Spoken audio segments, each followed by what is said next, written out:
Hallo liebe Bonfire-Gemeinde, hier ist der André und ich möchte euch auf unserer Start Next Seite begrüßen.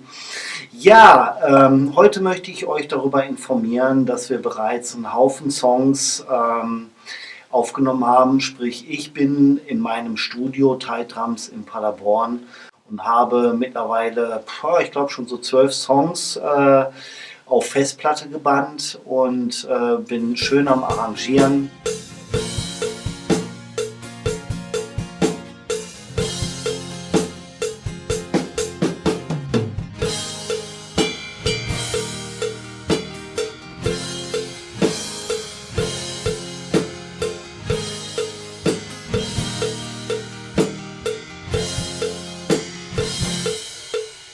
Und habe mir ein paar Schmankerl für euch einfallen lassen.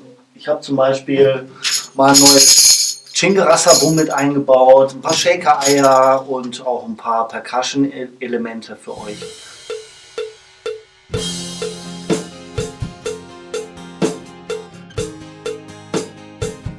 Und, ja, wir haben eine sehr coole Setliste am Start und ich hoffe, es wird euch gefallen. Unterstützt uns. Kauft die CD und ihr könnt natürlich auch noch viele weitere Sachen von uns in dieser Startnext-Kampagne erwerben. Und unter anderem kommen wir euch auch besuchen, wenn ihr das nötige Kleingeld habt und machen ein Wohnzimmerkonzert. Ihr könnt Bühnenkleidung kaufen, Special-CDs oder auch alte LPs, Singles. Wir haben so viele Sachen am Start und kommt einfach nochmal vorbei, weil wir auch ständig neue Artikel für euch bereitstellen, die vielleicht für den einen oder anderen Fan eine sehr interessante Sache sein können. Keep the bonfire burning.